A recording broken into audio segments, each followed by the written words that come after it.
All right, I think it's that time. The hater arc is over. Let's start praising Yuta Okkotsu.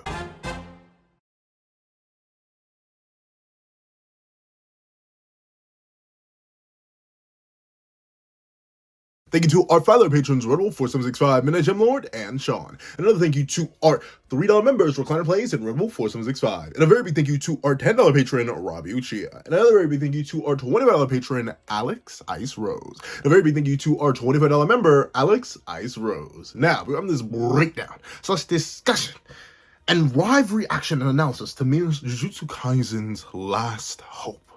Please don't leave your own thoughts on who Jujutsu Kaisen's Last Hope is in the comment section down below. Leave a like and subscribe if you haven't already. Also hit that notification bell to miss out on any videos that come to the channel. Also, I do have a Patreon below where you support videos low as $1, count them $1 to get the exclusive videos, early content, and more. You can also now become a member of the channel for as low as $3 a month to get the same perks and more. Now, let's hop into the live reaction.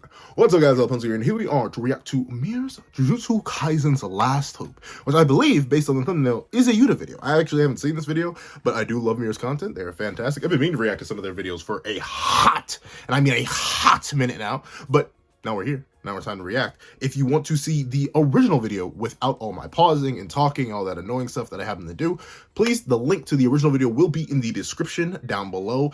And also the link to Mir's channel will be in the description down below. Go peep, go peep. Bro's fantastic, fantastic editing, fantastic voice, everything. Bro's wonderful. Bro's wonderful. I can vouch for this because I think I've seen like at least 75% of his catalog. Like I know I've fallen off recently because I've been like holding off. It's so weird. Like now that I'm trying to do reaction videos more consistently, I've realized like, oh, I can't watch this because I want to have like a real live reaction to it, and I can't watch this and I can't watch this. So I feel more like iffy about watching stuff, but now since I plan to react to a whole bunch more stuff, I'm trying to do a whole bunch of bulk recording. It's that time. So let's not waste any more time and let's hop right into it. Editing me, do me a favor. Go. In my last video, I talked about how bad the series is looking for the main characters. How basically the antagonists are taking the show. It looks like they're going to win. And like, love one shoe real quick before we get into the video, before we get into the Yuta praise. Let me put a little bit more slander out there, but not just for Yuta, for the entire hero cast. This came out 3 weeks ago, so this is pre-Gojo free. So I'll admit, before Gojo got out the mud, with it being at chapter 220, which I believe this is what the English is, which I believe the time that this video came out around the advent of chapter 220, it was looking awful. Angel was confirmed to be out of the fight, and Angel was one of the few characters that had like something against Sukuna.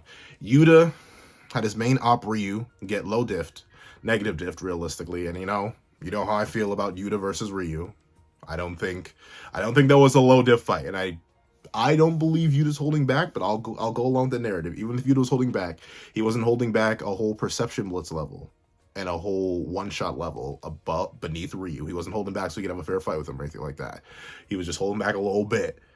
So Yuta, our strongest character that was left realistically, was down and out. Itadori was powerful, but he wasn't 15-finger powerful, especially he was dealing with 15-finger before the bath and before Samuki getting GG'd. So that means now he couldn't deal with a full power 15-finger Sukuna. Sukuna's barrier is specifically built to deal with people like Maki too. So unfortunately, even her barrier immunity isn't just not good enough. Her domain immunity just doesn't work against Sukuna, because even if she is considered a building, she's not building like that.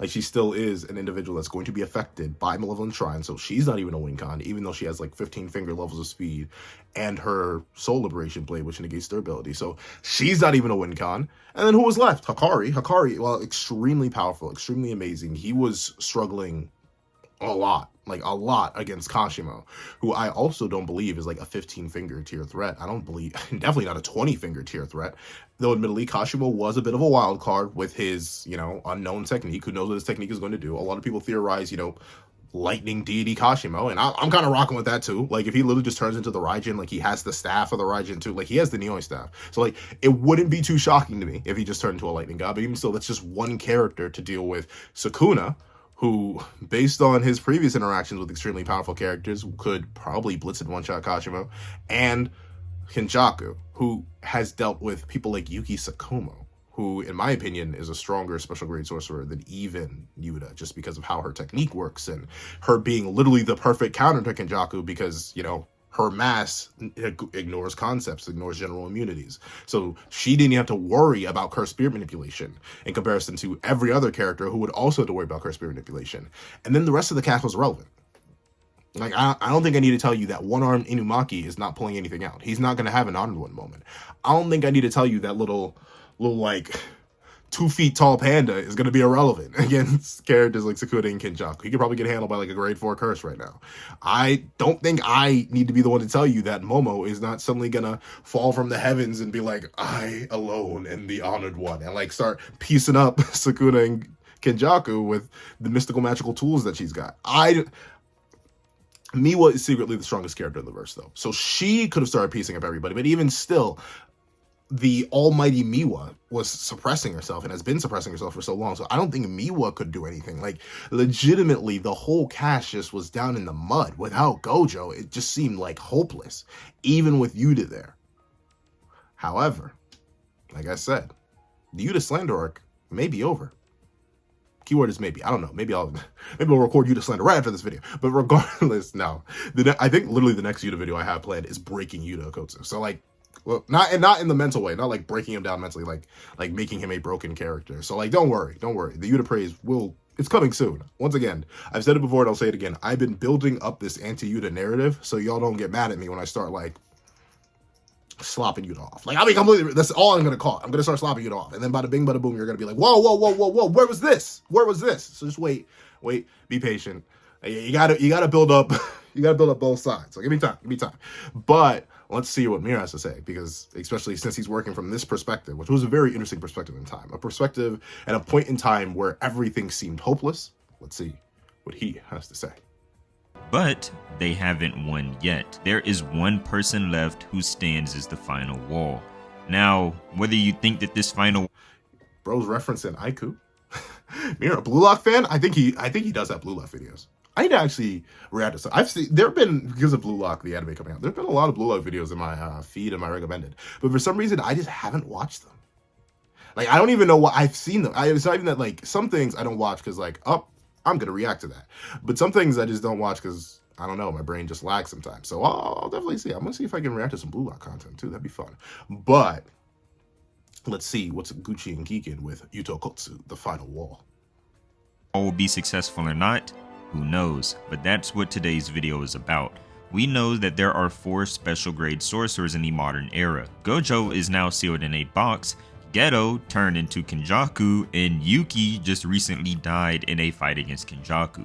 The only special grade sorcerer left is Yuta Okkotsu. He is Jujutsu Kaisen's last hope.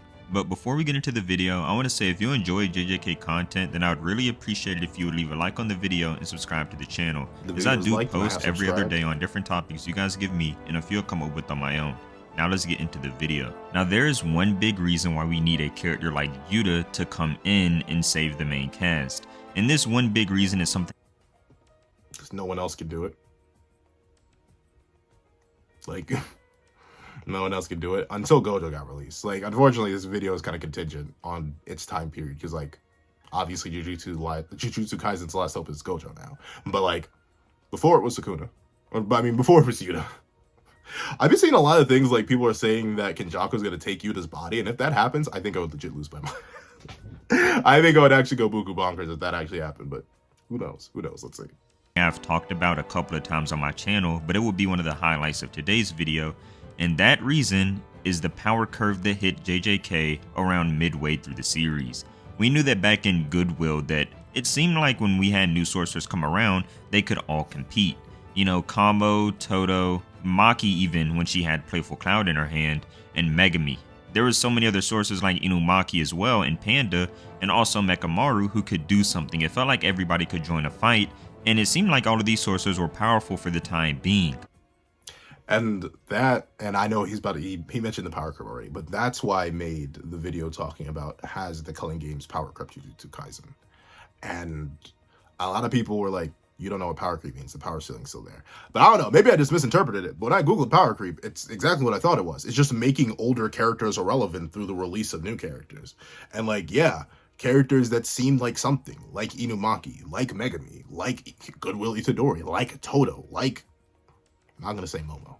I'm not going to say Mai. But like characters like Pre-Awakened Mai, like characters seemed like they could be relevant. But now the series has just, like the average power level has shot up, but not everyone average has shot up. Like some characters were lucky enough to get awakenings. Yuji got liberated. He got an awakening that put him up massively. Yuta stayed strong, was strong, stayed strong. Well, then again, he kind of like fell off a little bit in terms of like his general ability usage. But Maki got a power up, managed to shoot to the roof. But like, what amp did Panda get? What amp did Inumaki get? He got a debuff. He lost an arm. What amp did Nobara get? Like a lot of characters. What amp did Toto get? He still doesn't have his hand. Like legitimately, he's not even in the final arc, which is so crazy. I really wish like, especially since we see Hikari's arm is back, bro, give Toto his arm back. It's not like he's gonna, but the thing is, it's not like he can do anything. That's the thing. The end of the series especially has, not even the end of the series, I'd say around the middle of the series, he's right. Like right around the middle part of the series, just jumped. Like the whole series just jumped to a different tier of power that if you aren't special grade level, you're worthless. Like grade 1's not impressive anymore. High grade 1, not impressive. None of that's impressive anymore. No, you need to be special grade. At a bare minimum. And even then, if you are, like, you can be a special grade curse. You can be a Dagon. You can be a Hanami. You can be a Jogo. You can be a Mahito. And you're still irrelevant now. Because everyone has domain. You're not special anymore. Multiple people have maxims. You're not special anymore. Multiple people have ways to instantly exercise you. You're not special anymore. Like, it is crazy how much this series is kind of just, whoop, through the roof. Through the roof. Sure, the roof is still there. Every single thing that characters beneath Gojo and Sukuna do upscales them. Still. But even with the roof being there, the roof was thought to be much lower. But now it's revealed that what we thought was the general level, right around here, is no longer true. The general level of relevancy is probably around here. And then the real ceiling, based on what this new general super high level of power is, the general ceiling is actually around here. Gojo and Sukuna are still in an entirely different league than number 3, which is Kenjaku. Like, just verbatim. I'm sorry, Yuta fan. I still put Kenjaku above Yuta. Open barrier, I've gotten that clarified. An open barrier domain. And that with thousands of years of experience and curse spirit manipulation with thousands of curses, all of various levels that can all be amped by Kenjaku's cursed energy and multiple curse techniques that he doesn't have a 5-minute timer on, Kenjaku's number 3. And he can't even breathe in the same ballpark as 1 and 2. And most characters can't breathe within the same ballpark of number 3. That's how wild it's gotten. That's how crazy it's gotten. That's how much the series has exploded. It's everywhere. It's sticky everywhere. It exploded in terms of raw power and the villains just were. Like at this point, once again, this is a good thing I can talk about this in retrospect. At that point, it seemed hopeless. Like it genuinely seemed hopeless. That's why they need to free Gojo in 221, because at 220, it seemed impossible. Still does look seem impossible. Because I don't know. But still, that's how crazy the general power level has gotten. That characters like Toto, characters like Goodwill or Shibuya Yuji, characters like Pre-Awakened Maki, characters like Megami, they're fodder. Nowhere near even top 15. And even special grade curses are probably not in top 15 anymore. The disaster curses have been kicked out of there too. So like, it's a rough world we live in. But let's see. But the problem was when Shibuya rolled around, a massive power curve hit the series. And Yuta even coming back at the time he did further reinforces this power curve that happened. Because Yuta didn't come around until recently. And the reason for that is, there was no reason for Yuta to be around. Now yes, Yuta was overseas training, but there is a reason Gege took a while for Yuta to come back during the height of the Shibuya incident. And that is because he needed to be, because this power curve hit the series.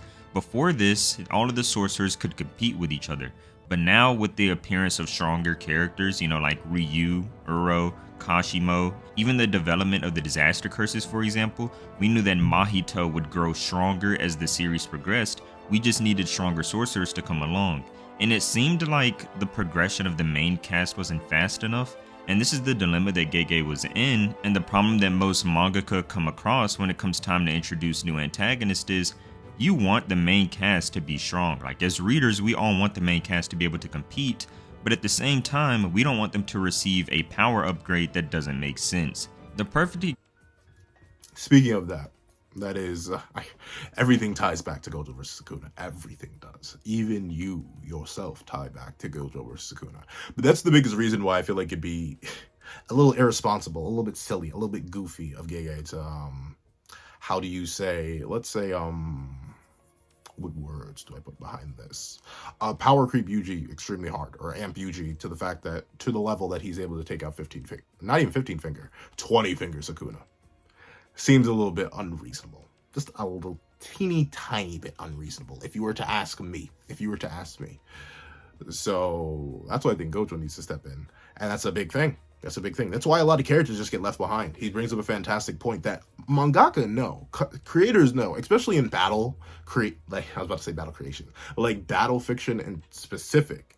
You can power creep anybody in almost any other term of fiction or any other type of fiction, and it won't necessarily matter too much. Like, even in Blue Lock, you can definitely like say, oh, somebody just hit the gym. Somebody hit the gym, or they thought in a different way and they play in a different way than they did before.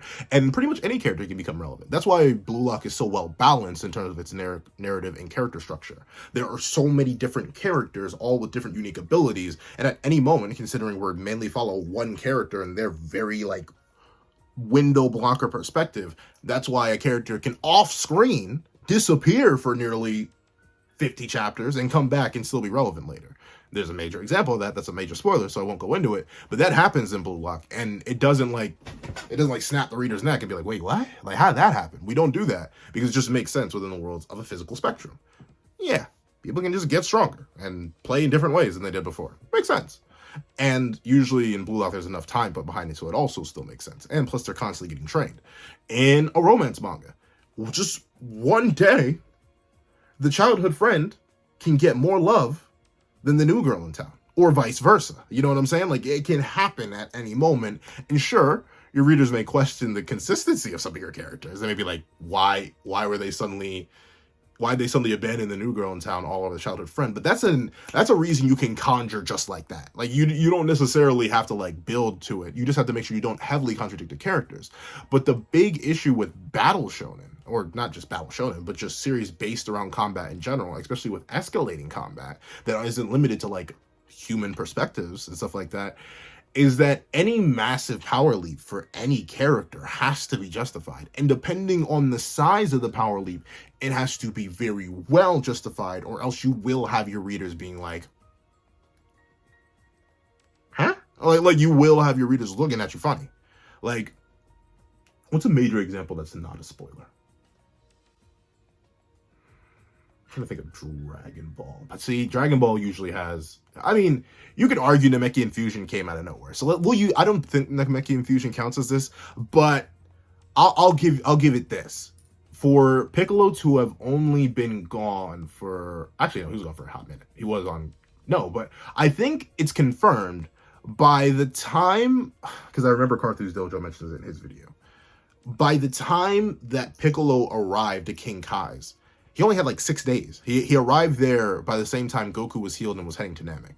So for Piccolo to be revived and be as powerful as he was by just fusing with Nail, leaping literal massive arcs, Piccolo went from, Saiyan Saga Piccolo in 6 days in a fusion, went from weaker than Nappa to stronger than the entire Frieza force and above second form Frieza in one fusion and 6 days of training on King Kai's planet. When it took Goku an entire year, well not a full year, but like 9 months or so of training on King Kai's planet to still be weaker than Vegeta in the on Earth in the Saiyan Saga. But you're telling me 6 days in a fusion and Piccolo's perfectly stronger than like that? That's a little bit crazy. That'll have your reader snapping your neck. And the same thing is happening with JJK. The power escalation is it happens so quickly because ancient sorcerers just were dropped on the series like that you can't necessarily build up spectrums for everyone to get massive power-ups unless it's already low-key built into their character. Like Maki was set up, oh, she has an imperfect heavenly restriction. It's noted as that, as early as we're introduced to her. Like, oh, she still has a tiny bit of cursed energy. So if under magical circumstances she happened to lose that, she would become a full, proper heavenly restriction user. And we've already seen how strong they can be, so that's how Maki got a quick catch-up, and it makes sense. For Megami, he got possessed by Sukuna, so it makes sense. Yuji's a little bit up in the air. We haven't gotten full proper clarification for that. But my personal headcanon, my little dumb stupid headcanon, is that he was taking a lot of the excess cursed energy that he had to withhold Sukuna, to be acting as that proper cage. And now that the cage is essentially empty, now he has access to all that excess cursed energy that was being used to hold Sukuna back. So now he got a lot stronger off of that. Plus, he had a whole ton of negative emotions float into him from Sukuna abandoning him and going over to Megami and taking over his best friend. Like, there's reasons within the verse for that. But what reason are you going to give to Inumaki to suddenly jump up to special grade tier? What reason are you suddenly going to give Ao Todo missing a hand the ability to jump up to special grade tier? Momo? Miwa? Panda? Like, what reasoning can you give? And in my opinion, you just can't. Like, I don't see a way. No no mental shift is going to take these, at best, and I mean at best, grade 1 fighters. Well, I mean, Inumaki's grade 1. He was grade 1 with both arms. But these grade 1 tier fighters up all the way to, like, special grade sorcerer tier. You just can't do it. There's nothing built into their narrative or into their characters that could allow that. And there's no, like, headcanon way I could think of it. So you don't. And that's why you have to introduce stronger characters like Hikaru. You have to reintroduce strong characters like Yuta, because the power creep simply requires it. It is a necessity. Because you can't buff the old, but that leads to the negative side effect of the old getting left behind. Why do you think everyone wants Krillin to do something? Why do you think everyone wants Yamcha to do something? Tien, Chaozu, the human Z fighters in general. Heck, the rest of the Z fighters in general. Why do you think everyone was so happy about Dragon Ball Super Superhero? Because characters like Gohan and characters like Piccolo, who had kind of just been kicked to the side, were finally given the forefront and given an excuse to be powerful and relevant. And unfortunately, in a battle shonen, the only way for you to really be relevant is to be powerful. Because, shock horror, in a battle shonen, you need to be able to fight. And if you cannot fight, then it's on. This is going to sound kind of wild, but unless you can fight or serve some other utility in a fight other than fighting, or 3 can be used to take care of people after a fight, you serve no purpose. And thusly, you won't get screen time, unless you won't be relevant. So, that's the dilemma. That's the dilemma that Gege was in. And pretty much every single mangaka that makes a series that does not have easy outs to power, that does not have a hyperbolic time chamber, does not have reasonable jumps in time, that does not utilize a time skip, does not have certain tools structured into it, and its characters that allow for massive leaps in power, any massive leap in power that cannot be justified is bad writing. At least in my opinion, and at least in a lot of other people's opinion. And with that being the case, you also have the tough task of keeping characters relevant when it's kind of impossible for them to stay relevant. And that's what happens to a lot of the back half of the cast, because the power creep is crazy. But I went out for a bit. Let's let them rock. Example for what I mean is, we all love Nanami, for example. We all wanted Nanami to stay around. But if Nanami just gained a random power upgrade that made him as strong as Yuki, for example, it would have been bad writing. So Gege is in sort of this dilemma where, yes, you want to make the readers happy, we want our main characters to succeed, but we don't want Nanami to just receive a random upgrade that doesn't make sense to where he's now on the level of a special grade. And that is why characters like Yuta Okkotsu exist and came back into the series. So the question is, can Yuta do it by himself? And if not, who is there to help him? Now, one of the first couple people you might...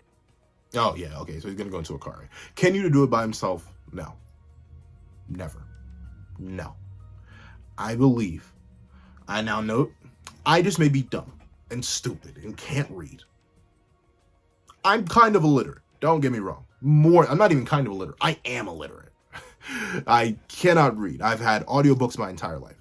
However, I don't think you show one character struggling against one character, and then take that same character that character A was struggling with, and throw them up against character B, and have character B one-shot the character that character A was struggling with, and not have that be trying to tell your audience something. And not be trying to show that, oh yeah, character B is on a completely different level than character A. That's how I view the Yuta and Ryu and Yuta and Sukuna situation. Like the Yuta, Ryu, Sukuna situation, that three-way that exists, that's how I view that. Gege showing us Ryu getting one shot is a specific indicator to show that Yuta is extremely that guy. He did beat Ryu, he did beat Uro, and he did beat Karushi in the free-for-all, but he's not that much of that guy. Sukuna's still him. That was what that was. It's jobbing. It's jobbing in its purest form. That's what happened to Ryu. Ryu got jobbed to show how powerful Sukuna was. And the only reason we know that it's impressive for Ryu to get one shot by Sukuna is because who did Ryu fight and put up a challenge against? Yuta. So in my opinion, that's the definitive example that Yuta can't even hang with 15 finger. Not to talk of 20 finger. So bro is definitely gonna need some help. Though admittedly, I'm not sure what kind of help he can get.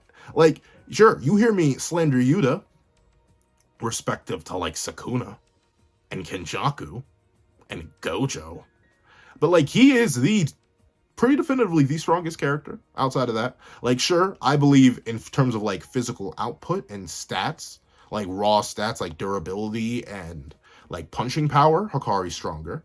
And I believe that Maki is definitively faster by having direct scaling to 15 finger. But in terms of overall well-balanced, like well-balanced of hacks, durability, speed, all that, I believe Yuta is the best.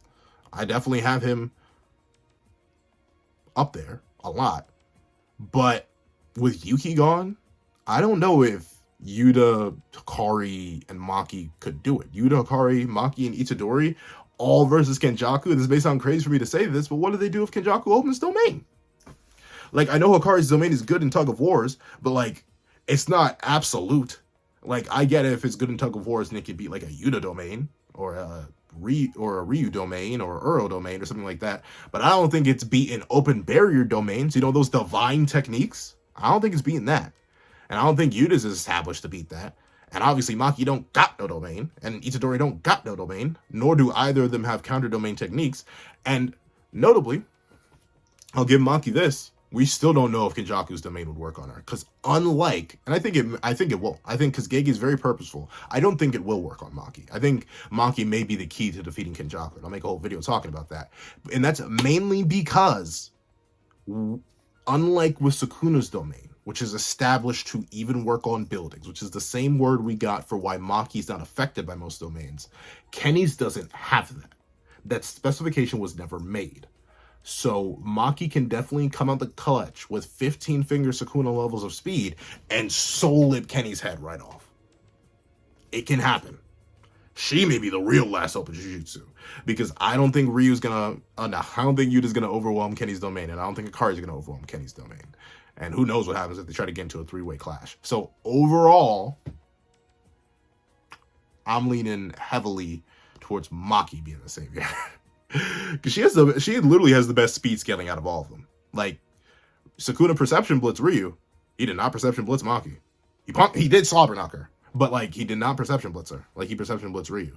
And you didn't Perception Blitz and Yuta did not Perception Blitz Ryu either. So those two are relative. And then Maki's just a tier above, being in that like 15 finger Sukuna level of physical speed, which is very impressive. But let's see. Think about when I asked that is, well, there are characters like Maki and Hikari that can help Yuta, but we'll talk about them a bit later because the focus right now is Yuta, because there's this narrative being built up, this fight that should be happening between him and Kenjaku. Yep. You know, where that stance Yuta takes where he says he will be the one to exercise Kenjaku and gain the points. Well, that is the fight we're honestly going to end up getting. And now we're seeing Kenjaku. There are characters like Maki and Hikari that can help Yuta, but we'll talk about them a bit later because the focus right now is Yuta, because there's this narrative being built up, this fight that should be happening between him and Kenjaku. You know, where that stance Yuta takes where he says he will be the one to exercise Kenjaku and gain the points.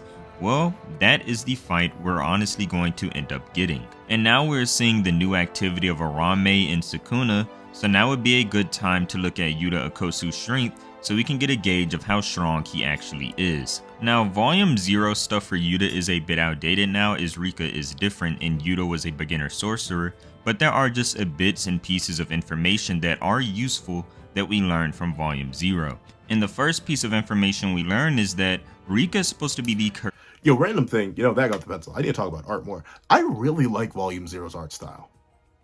I'm not sure why. It has like it has a very novel feel. It feels almost a bit more polished than the main series, but like I like the main series rougher aesthetic though. I think if I had to compare the two, I still like the main series more. And look, you even have some of the rougher aesthetic in like pieces like this, but when I generally think of like JJK0 whenever I go look at it to like go get stuff for images or scaling or thumbnails and stuff like that, like I really like JJK0's aesthetic. It's really neat. It's really neat. I like it a lot, but that's just a random thing. Let's see.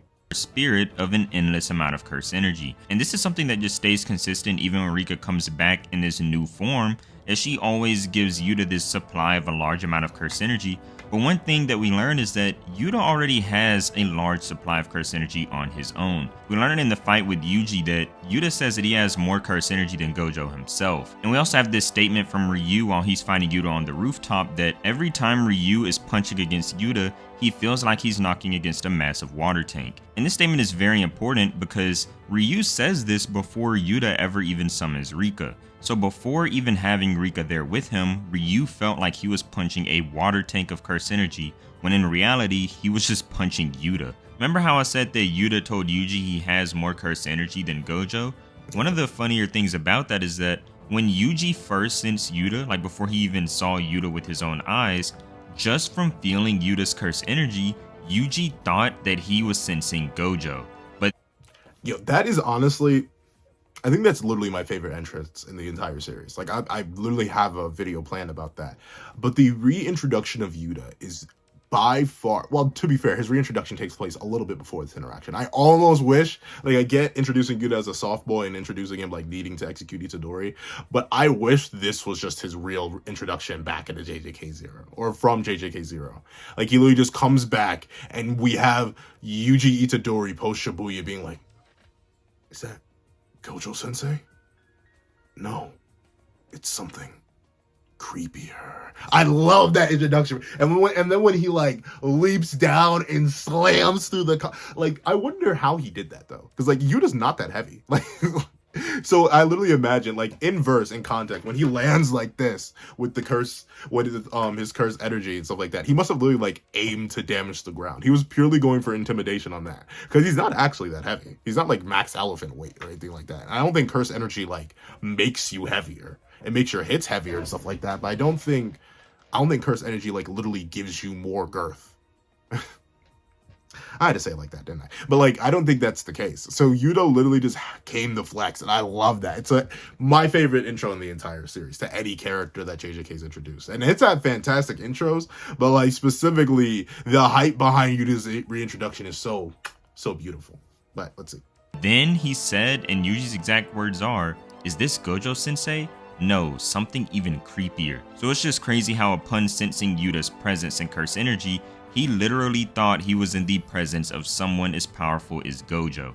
And not only that, he said that Yuta's curse energy was even creepier. Now you can take Yuji saying creepier is what you want. I'm not saying that it means creepier equals stronger. It's just something important to take note of. And it's insane how even though Kenjaku knows this, he doesn't buy into the hype. Remember? And the notable thing is, I believe he said something, hold on, let me go back and double check to make sure I heard right. Gojo. And not only that, he said that Yuta's curse energy was even creepier. Now you can take you crazy how upon sensing Yuta's presence and curse energy, he literally thought he was in the presence of someone as powerful as Gojo. And not only that, he said that Yuta's curse energy. Okay, as powerful. Notably, it's something that's introduced with the whole, it's mainly ironically enough introduced in Sendai. Curse energy amount doesn't actually mean that much, except as fuel or for your general durability and stuff like that.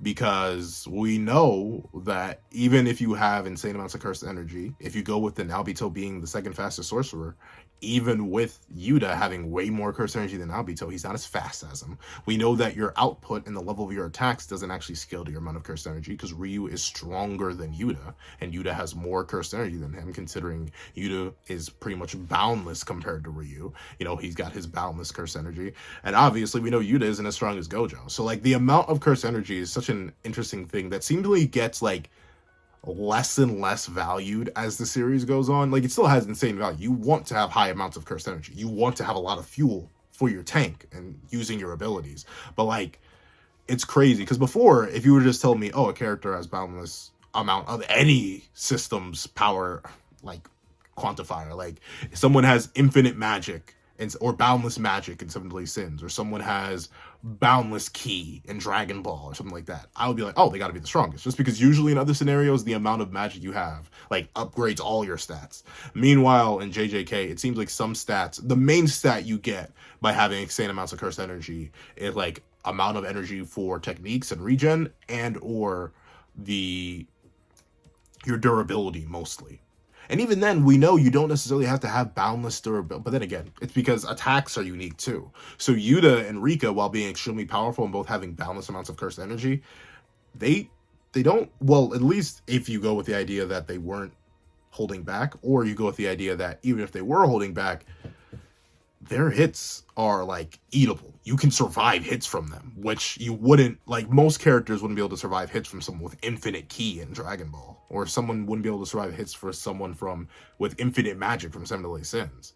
But it is the case in JJK where like the raw amount of cursed energy you have is very useful, but it's not like an easy stat determiner. Like Gojo is physically stronger and hits harder than Yuta. Ryu is physically stronger and hits harder than Yuta. So like, it's interesting. Was even creepier. Now you can take, it's insane how even though Kenjaku knows this, he doesn't buy into the hype. That's another thing. I think the main reason Kenjaku doesn't buy into the hype behind Yuta is, one, I do believe he knows about the 5-minute time limit. For some reason, if Kenjaku knows literally everything else about every other character in the series, I think he knows about the 5-minute time limit, for one. And two, I think Kenny genuinely has comparable amounts of cursed energy to Yuta. Like, I know that's crazy to say, but you gotta remember, Kenny in the battle with Yuki and Choso was spamming Curse Spirit manipulation against Choso, dogging on him the entire time, was manipulating Tengen's barriers beforehand, which probably takes some amount of cursed energy. He opened a domain, one of the highest level, the second highest level domain we've seen in the entire series. Then he was spamming RCT, not just to heal himself from a massive amount of damage he took, aka his arms literally being snapped off, but also every single time he used the gravity technique, that's not the conventional version of the technique. Kaori's technique was anti-gravity. So he was very specifically using the gravity technique in reverse, meaning he was using reverse curse technique. And reverse curse techniques, that sounds so stupid, but like reverse curse techniques take a lot more energy. So he was spamming crazy amounts. Like Yuta ran out of cursed energy presumably after having 7 low diff fights, because he has no damage on him and he doesn't seem fatigued at all after dealing with the 7 sorcerers he ran into in Sendai. He runs after doing that, which is still very like energy draining, don't get me wrong. It's still 7 fights that he had to go through. Even if he one-tapped all of them, having to one-tap 0 people versus having to one-tap 7 people is still going to drain you even just the tiniest a bit. But then he uses RCT against Kurushi to execute it and to heal off some wounds. Then he uses RCT against Ryu and Uro's big attack, whether it be Granite Blast or Thin Icebreaker, and then he's out. He doesn't, and then he blasted off the cockroaches too. So comparably, we know that base Yuta can run out of energy kind of, not relatively quickly. I wouldn't say that's still quick. Once again, he was using a bunch of like high cost things. RCT is still very, very expensive. It'll tax your curse wallet very quickly. But even still, with that being the case, Kenny seems to have comparable amounts to Yuta. And sure, he doesn't have like the unlimited amounts that he gets when Yuta activates Rika, but he can just stall Yuta out. Because unless Yuta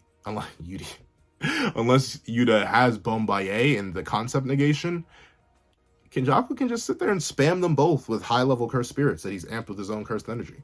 Like, once again, Kurushi pressed Yuta a little bit. Imagine 10 Kurushis. Imagine 20 Kurushis. 30, 40, 50. Even if not all Kurushi level. Imagine just a bunch of curses that drain Yuta's 5 minutes. That's the big thing. That's why I think Yuta needs more than 5 minutes. Against Kenny, it's just a rough matchup for him. But let's see. Remember when Gojo was getting sealed by Kenjaku? Gojo says to him, "You don't remember. Before that body was killed by me, remember who beat it up." And then Kenjaku says, "Yuta Okkotsu, huh? I don't really get what everyone sees in him. His ability to copy curse techniques and his boundless curse energy. Both are the result of him having to detain his loved one's soul. Sorry to say, but Yuta Okkotsu can't become the next Satoru Gojo." It's just insane how, even after recognizing that Yuta can copy curse techniques and saying that Yuta has boundless curse energy, he still isn't impressed. Now, we do know that Kenjaku is extremely strong himself, but it's just a bit insane that he's not impressed by boundless curse energy and the ability to copy curse techniques. Now, we're about to get into something very interesting, and I can't wait to talk about this. In the past, I made a video talking about who would win in a fight between Yuta and Kenjaku, and in that video, I had Kenjaku win the fight. But there is something much different here, because in this video, we're talking about the end of the series and a potential future fight with Kenjaku. But in that versus battle, I was taking the state of both fighters and the last time we saw them fight. So what I mean by this is, in that Yuta vs Kenjaku video, I had Yuta back from his fight with Ryu and Uro, and I had Kenjaku from his fight with Yuki. We're talking about a potential future Yuta versus a future Kenjaku. And there is one element that Yuta has that is going to be very important when it comes to saving the Jujutsu world, and that is his rate of growth. There is something that Yuta has that can be expanded upon, and we get an insight on this after he gets done fighting Ryu and they're sitting down talking. At the end of their fight after Yuta beats Ryu, Ryu looks over at Yuta and says, "You're reaching your limit. I've seen it. What surpasses the horizon of sorcerers, cursed spirits, and strong fighters is overwhelming aggression." I don't think Ryu said that, though. I think that was Uro. But true. This is all said. Because Ryu didn't see it. Yeah, that is Uro. I don't blame him, though. I thought that was Ryu, too. But no, that is definitively Uro. Because we get an image of 20-finger Sukuna, and we know Sukuna was dead by the time Ryu existed. Ryu existed 400 years ago. He never saw Sukuna. But disregards all else like a calamity. You're too soft, Okkotsu, and I ain't praising you. That there's no benefit to sparing an opponent's life. So we see that here Ryu is saying Yuta is too compassionate. If he could just get into this mindset where he... Which is hilarious, by the way, because Yuta, like, murdered 7 people before fighting Ryu and Uro. Like, 7 human beings. He also, like, Yuta's not... I feel like I get the soft boy Yuta narrative, but, like, he was planning to... let's say he was going to spare the innocents. Like, he wasn't going to start stat padding by running around and, like, taking regular people lives. He was going to kill 80 people. 80 sorcerers. He was planning, if he was going to get those 400 points organically, like he was originally planning to, he was going to kill 80 people. Yuta's a murderer, bro. Like... Like, I even like softboy Yuta. I prefer that side of the character. But, like, I feel like the narrative that Yuta's just this, oh, he's this soft, sweet kid. He would never harm somebody. No. He murdered 7 people that day. That very day. And was planning to stat pad 73 more. Bro's cold-hearted. Bro about that life. He is 100%. He wasn't hunting cursed spirits. He wasn't hunting like, oh, let me get something like that. No, he wasn't. He said, "You're here. You're a sorcerer. You're worth 5 points. I'm gonna kill you." Like Yuta's about that life. Don't sleep. If Yuta can kill you, he will, unless he has specific reason not to. And even then, sometimes he won't. Sometimes he will anyway. Like, Yuta will just kill you or body bag you. Like, Yuta's not a kind soul. Yuta, he may appear kind, but he about the business. Disregards everybody else, he would actually grow as a sorcerer. But there's one thing here that Ryu was wrong about, but before I say what it is, I want to visit what Sukuna says on this matter before I come back to this, so it all ties in together. Remember back when Sukuna was fighting Jogo? Well, right before he burned him, he said to Jogo, "So you wanted to become human." Humans flocking together, curses flocking together, comparing themselves to those around them leads to weakness and stunts their growth. You should have burnt everything you desire to a cinder, to reach the heights of Satoru Gojo and not worry about your future or identity, but you lack the hunger to take hold of your... That's a very interesting thing that Sukuna mentions Gojo. That's very interesting. I never necessarily talked about that, but Gojo is like the only person we've ever seen Sukuna respect or desire to fight. Like think about it. He's the only one. One, because Sukuna came out and got styled on by Gojo for 10 seconds. So that's obviously a major contributing factor. But when you really think about it, he's encountered many people but the only person he's actively sought out like a genuine fight from or respected, like, you should have desired to burn everything to a cinder, to reach the heights of Satoru Gojo and not worry about your future or identity, but you lack the hunger to take hold of your desires. That's Sukuna admitting that Gojo did. Gojo went out of his way and isolated himself. Gojo reached those heights, those peaks that Jogo should have strived for, that Sukuna strived for and got. So, like, that's very neat that Sukuna respects Gojo like that. That's super interesting. I like how that's brought up here, but there's not too much focus on it. He's just brought up. But knowing Sukuna, knowing how hard it is for him to give out praise and how hard it is for him to respect people like that's always interesting to me. Let's see. Desires. So Sukuna is just reinforcing back what Ryu said, that in order to reach the greatest heights, you need to be extremely selfish and disregard everybody and everything around you. So let's take a look back at what Ryu said. He said that Yuta was reaching his limit, and his main reason for this was because Yuta spared his life. But Ryu quickly just takes his words back, where as soon as Yuta asks for his points, Ryu says, "Oh, I see. You only didn't kill us because you needed our points," which Yuta says, "Yeah, well, maybe." So even though the essence of what Ryu was saying, and that's one of the biggest things, I still don't think Yuta actually meant to spare their lives. I still don't think that. And the reason I say that is because the timeline just doesn't add up. Like, unless you want to say that the Sendai fight, the Sendai free-for-all took an hour, the point adding rule couldn't have been added until after the Sendai fight was over. Because Itadori and crew go to their respective Tokyo colonies at 12 p.m. that day. Yuta kills Druve at 11:28. So that's 32 minutes before they even enter the colony. And note, it's not like Yuta gets a break after fighting Druve. He gets like 2 minutes to tell, "Hey everyone, come outside." But then Kurushi immediately appears and the Sendai free-for-all starts. And then it lasts for at most 15-20 minutes. And remember, Itadori doesn't even reach Higuruma that quickly. He has to fight a couple people, and then he needs to get walked there by a regular human. Well, not a regular human dude. That one guy is not just a regular human, but still just a dude. He had to get strolled over there.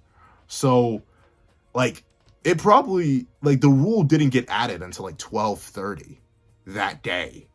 So unless you want to argue the Sendai fight took over an hour, I don't think Yuta actually meant to spare him. And I think that's why he says Ryu says, "Oh, I..." Because if you notice, Ryu is a very presumptuous character. Like, he takes a lot of blind guesses. And a lot of people take what Ryu says in blind faith. Like, a lot of people believe, oh, Yuta can't unconditionally copy curse techniques. He needs to eat people. Or, like, he has to have Rika bite people or stuff like that. Not only is that never stated anywhere outside of Ryu, but also, when did he eat Inumaki in Volume 0?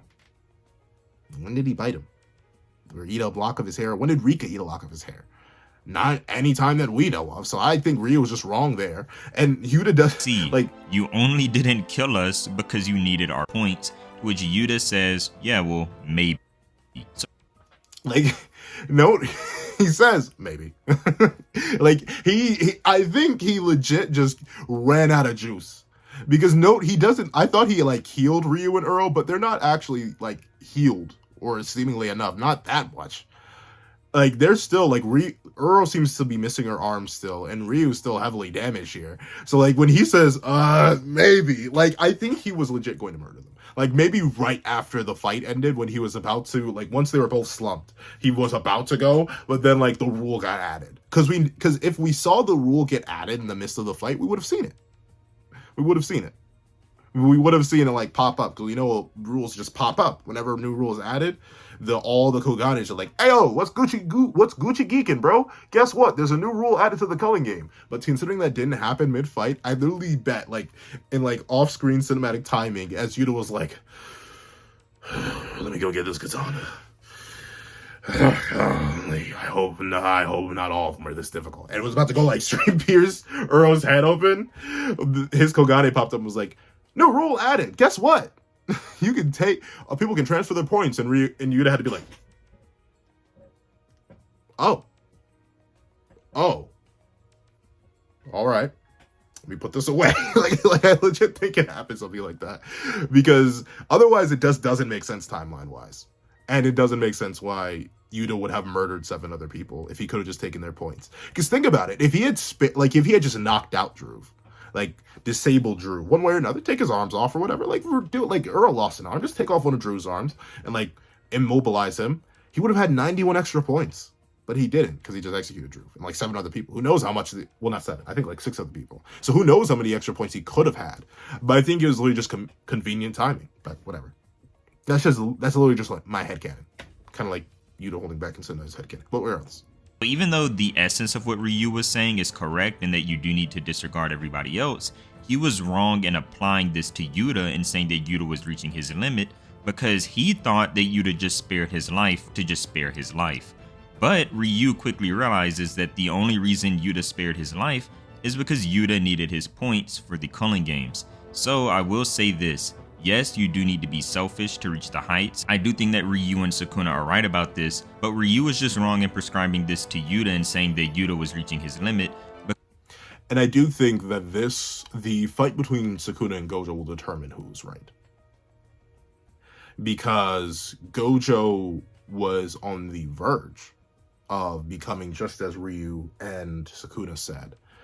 But the strongest, the Gojo of the modern narrative, the Gojo that Sukuna encounters and makes the statement about, is not one who had disregarded everything. He still had love, emotion, compassion, care for the future. He literally did care about the future. Like, notably, ironically enough, Sukuna makes the statement to reach the heights of Satoru Gojo and not worry about your future or identity. Gojo worries about his future. That's why he's raising the kids. Gojo worries about his identity. That's why he doesn't run around and slaughter all of Jujutsu High and its higher-ups. So Gojo, someone who has reached the level of the Honored One, has not disregarded the world. So I think their battle will determine who's right. And I think Gojo will win, because his is more like friendship and shonen based. Like, no, don't abandon everybody. Have friends. And that's kind of his thing. And I think that's what Shonen Jump's thing is. And I don't think Gege/JJK will promote the idea of, yes, in order to succeed, you must disregard all human creatures and view them all as insignificant fodder that must be slain for your own gain. Like, I don't think they're going to peddle that narrative. I think Gojo will win to support that narrative, but we'll see. Because Ryu didn't actually know the reason why Yuta let him live. Yuta very well may have just killed him if he didn't need his points. Now, one thing that Yuta has that Yuta would have done him. I think Yuta legit, he had his blade like this right above Uro's head, and then his Kogane was like, wait, you can take her points. And then Yuta was like, all right. Maybe, we'll see. is specific to him is the way he grows as a sorcerer. You know that sorcerers can either get better at controlling their curse energy, they can even gain more curse energy, or just become better combatants. But Yuta has something on top of this that other sorcerers don't, and that is that Yuta can use multiple different curse techniques. Now this means that Yuta can grow in all of the other ways that other sorcerers do as well, but he can also take their curse techniques and use them for himself. An example of this is a cursed speech that we see used in Volume 0 and we see it used against Uro in his fight, is that this makes him super versatile. You don't know exactly what you're getting into when you fight Yuta. It's like you know that you're fighting a bunch of different curse techniques, but you don't know what he's copied by the time he comes up to fight you. And unless Kenjaku has eyes everywhere, he doesn't know what all Yuta has been copying, and he doesn't know what Yuta will copy before he comes to fight him in the future. So, remember when I said Kenjaku called Yuta just a bunch of hype? At that point, Yuta did not have Drew's Shikigami technique, he also didn't have Uro's skybending technique, but now he has both of those, and he probably will gain more before he goes to fight Kenjaku. But which ones though? What else can he gain now? Can he copy the curse techniques of tools? Because then he could get Soul Flip, that'd be good for him. But like, Yuki's dead. Can't copy her technique. Unless she wrote it down. If she wrote Bombaye down somewhere, then Yuta copying that would be fine. But he can't copy Bombaye because she's dead.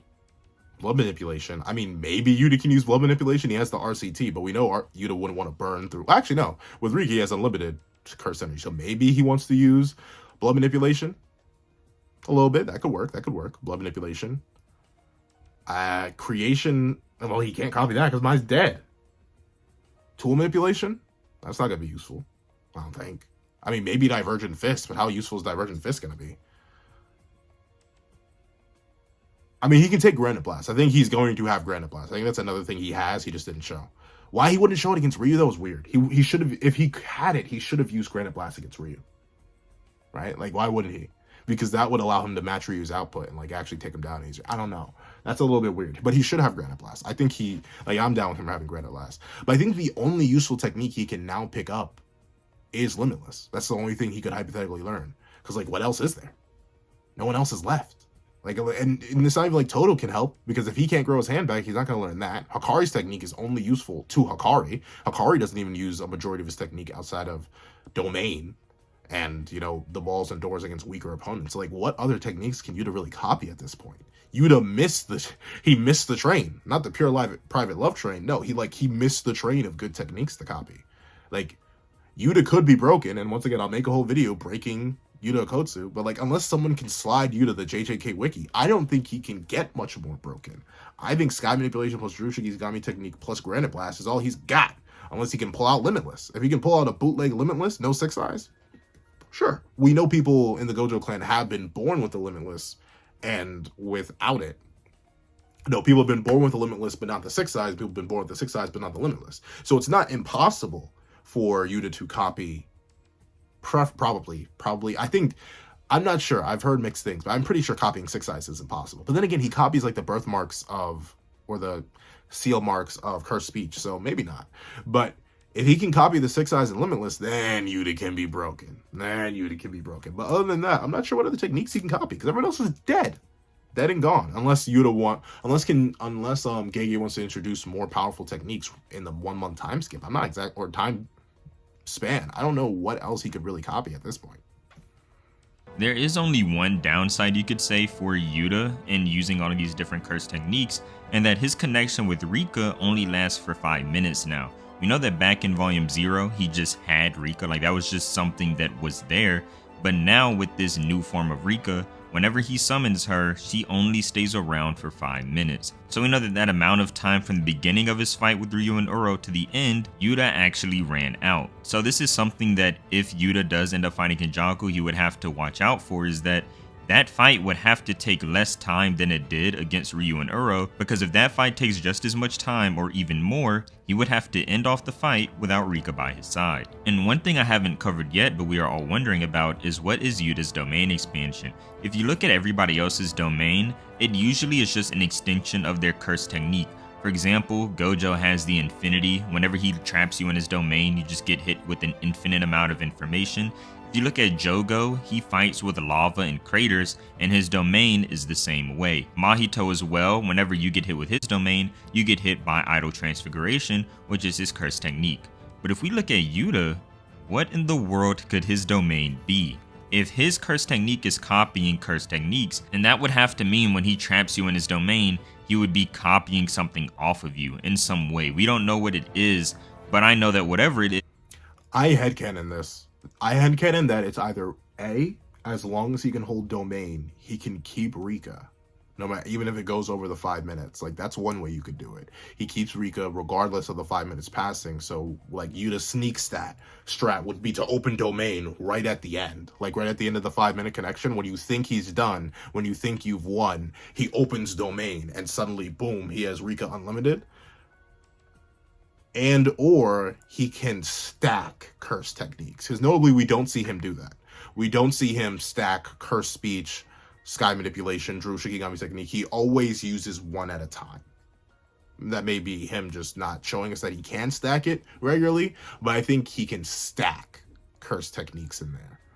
And then he can just spam you with that. So as he's like thin icebreakering you, he's yelling you, he's telling you to off yourself as he's thin icebreakering you, as you're having your technique shut down by Drew Shikigami all at the same time. Like, you're just being overwhelmed by multiple curse techniques at once. Because that's something that Kenjaku can't even do. Like, notably, I don't think we've seen Kenjaku use, maybe we did, I don't remember, but I don't think we've seen him use curse spirit manipulation and the gravity technique at the same time. He's never done that. Yuki even mentions, oh, he covers the cooldown of the gravity with curse spirit manipulation and vice versa. So he has to use things one at a time with how skilled and powerful he is. So with that being the case, I could definitely see him like that being Yuta's domain, but that's if it's not a sure hit. If you want to argue it has to be a sure hit because it's Yuta, and obviously special grade should have sure hits, then I think it's literally a patchwork. Like all the techniques that Yuta knows and has access to, all of a hypothetical variation of those domains would be applied to you at the same time.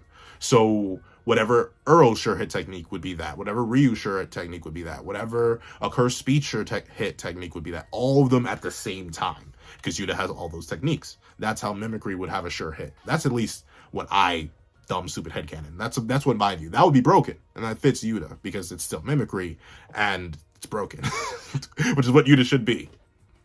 It will be epic and will be super useful and important in a fight against Kenjaku. Also, the reason I keep singling out Kenjaku, and a big thing, the only reason I worry for Yuta though is that it appears that his domain is closed barriered. Like I know now that the barrierless domain is a mistranslation, it's just an open barrier, but even still, Kenjaku's domain should be way more refined, and I do believe they have comparable amounts of cursed energy. So in a domain tug of war, Kenny's is always going to win, at least in my mind. Yuta doesn't even have a statement for his domain like Akari, where it's like super good in tug of wars. His domain just seems to be a degular one. It's not divine like Sukuna and Kenjaku's. And I think divine domains will automatically beat any other domain that we've seen in the entire series. I just think that is. Except for, once again, the exception, Satoru Gojo with his infinity, with his infinite void. I think that's the only one that may like stand a chance against the divine. I don't think Yuta's will, but maybe that's just me being a Yuta hater. Is because who else is there for him to fight? I think that Sukuna will be reserved for Kashimo and Gojo. Remember, Kashimo has it out for Sukuna. He wants to fight him and uses this curse technique on him. And then we know that fight that's being built up with Gojo and Sukuna. So I don't think that Yuta is the fight for Sukuna. I think that is reserved for those two. So yeah. The only person left, the only in-game villain, is Kenjaku. Yuta's already... What you mean? Y'all ain't hyped for Yuta versus Uraume? I'm hyped for Yuta versus Uraume. Uraume can tag post-Sakurajima Maki, who has precog, and can fight Sukuna with 15 fingers. I want to see Yuta fight her. Him. Them. That's what I'm hyped for. I'm not hyped to see Yuta. I'm lying. If you could tell, I'm lying. But like, still, that'd be cool. I think the fodder is going to take... Like, there are two ways that the fodder will get something to do. Either they're going to be forced to take on Uraume, even though they should get stomped all over again, like they got stomped at the end of Shibuya, and or they're going to fight, like, her spirits that Kenjaku throws at them, just to stall them out, to make sure they don't get in the way. And those are the only two ways I see the fodder doing anything. At least that's my mind. Fought Ryu and Uro. Kashimo is now turned into sort of an ally with Hikari. You know, Kashimo just wants to fight Sukuna, so there's no other endgame villains left to fight other than Kenjaku. Also, for the people wondering what about Hikari and Maki, you know, I did say that I would talk about them around this point in the video, and I honestly don't think that they will be there to help Yuta in his fight against Kenjaku. I think the narrative being built up is that it will be a 1 versus 1. It's sort of the run back, you know, the rematch that happened in Volume 0, like a special grade versus special grade battle for only those two and those two alone. And remember when I said Yuta has a large amount of curse energy on his own, even without Rika? This is even further backed up back when Yuta beat the cockroach. Now, notably, I disagree with that. I think Yuta will get help. Because I think that's kind of like, once again, it sort of fits into the whole narrative. It's questioning which one is right. Are Kenjaku and Sukuna right? Isolation, being alone at the pinnacle, is that the best way? Is that the perfect path to power? Or is trusting and having faith in others the best path to power? That's the question there. And I think Maki and Hikari joining Yuta and them beating Kenjaku together would be an estimation that their way of things is right. That Yuta isn't wrong and Gojo aren't wrong for still caring about the people, still caring about humanity and stuff like that. If you have it so that it's just a 1v1 again, it's just a run back of the fight from a year ago, I think that's less narratively satisfying, and I also think a waste of the characters. Because then what? You're just gonna have Maki, who underwent a whole awakening, do nothing? Or have her fight fodder curses? And you're gonna have Akari, a guy built up to surpass Satoru Gojo one day, even though I believe that's absolute cap. Regardless, you're gonna have him just stand by and do nothing or fight random fodder curses. Like, I think those characters are too important to be sidelined, because obviously they're not gonna fight Sukuna. That's Gojo's job, and I guess maybe Kashima's if Kashima doesn't get low diffed before that fight even begins on December 24th. And or you want them? I mean, I guess they could fight Uraume, and like Maki needs to run back against Uraume, but like, not as interesting. Not as interesting to me. At least to me. I don't think that's as interesting as what it could be. I think Yuta jumping Kenjaku, especially because this is Jujutsu Kaisen. We have Yuta already comes with the jump built in. Don't get me wrong, but so does Kenjaku. So it'd only be fair to have more people jumping Kenjaku. Might as well make it a little bit fair. Just jump. Jump everybody. Everybody gets jumped. That's the rules of JJK. So I hope they jump. If it really is just a 1v1 rematch, I'd be kind of disappointed. Uro and Ryu were actually observing this, and they say his output isn't all that, but what's surprising is his overall curse energy. It's bottomless. So it's just insane how even on his own, Yuta has this bottomless curse energy that they say. And this is without Rika even being there. With Rika there, you can sort of look at her as like a charger, for example. You know, Yuta can run out of curse energy, which he starts to when he begins using reverse curse technique throughout the fight. But when Rika comes back, she's like a charger. If you look at it sort of like a phone and a charger, Rika comes back and begins to charge Yuta back up to 100%. So it's like Rika is the thing that is there to keep Yuta at full curse energy amount. Also, we know that Yuta uses reverse curse technique whenever he takes big hits during a fight. You know, Ryu says it himself that every time Yuta was taking a big hit within his fight with him and Uro, he always used reverse curse technique to heal himself. So we know that in battles, which are against strong opponents, he always heals himself in order to stay at 100%. I don't know what will happen in the future of the series, but I do know that this fight between him and Kenjaku probably will happen, and no matter what the outcome is, I know it will be epic. Because I've said this before, Gege always delivers whenever it comes to fights that we want to see. Remember Yuji and Todo versus Mahito? That fight was epic. Hashimo versus Akari was epic. So was Yuta versus Ryu and Uro. And in the most recent chapters, we saw Kenjaku versus Yuki, which was epic as well, even Sukuna versus Yorozu. So, no matter what happens between Kenjaku and Yuta, I know we all can't wait to see it. And in every other video that I've ever made like this, I always give an answer. I always say, oh yes, this character will win, or this is what I think will happen for sure. But for this video, I'm going to be doing something different. I'm going to leave it up to you guys. Do you think that Yuta on his own will be enough to take down Kenjaku and be enough to beat the final antagonist? Or do you think that Yuta will need help from other characters like Maki and Akari? And if so, do you think that Maki and Akari will be enough for Yuta to defeat Kenjaku? Because yeah, Yuta is strong. You know, after all, he is special grade. But asking him to take down a whale like Kenjaku on his own is a big thing to ask for. And whether he'll be able to do it or not, we can only wait and see. With that being said, I want to thank you so much for reaching the end of the video. And if you enjoyed, then I would really appreciate it if you could leave a like and subscribe to the channel, as I do post every other day on different topics you guys give me and a few I'll come up with on my own. Thank you for watching. See you next time. All right. I'll play the last half second after I'm done recording, because gotta help the YouTube algorithm, but also I know it's gonna go into an ad. I just like to talk real quick. So to answer his question, since he left it to us, he left it to me. I feel special. With that being the case, Kenny's going to beat Yuta if it's a one-on-one. There's just no doubt in my mind. Kenny literally has Yuta beat in everything. The multi-techniques unlimitedly, Kenjaku has that. The better domain, Kenjaku has that. Shikigami, I'll give that to Yuta. Cursed energy amount, I'll also give that to Yuta. But in every other factor, Kenny has the lead. Kenny's Himothy. So I think Yuta's gonna need help, and I think Akari and Maki have been specifically introduced and or buffed in order to be that help and be the deciding factor that's going to help them strike down Kenny. At least that's my view on it. So that's what I think. If you couldn't tell by how much I was enjoying the video, I literally did just sit back and just listen for a lot of this one because I really enjoyed it. W video. I out of all the things that Mayor's released, I'm not sure how to say it. But out of all the things he's released, there hasn't been a single miss yet. Like, not a single one. He's just been hitting, just like that. So, W video, amazing quality. Please check out the original video in the comment section down below. It's 16 minutes long. go watch it again. It's fantastic. And plus, the video flows better without me pausing and talking throughout it. So please go check it out. Go check out there. Go sub up. Go put respect on his name. Fantastic channel.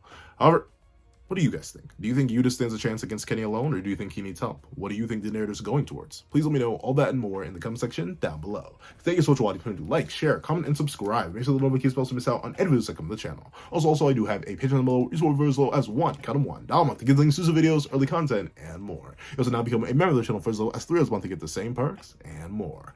Now, thank you so thank you so much for watching once again, and I hope you guys have a wonderful day. This is Dago the Pencil, writing off.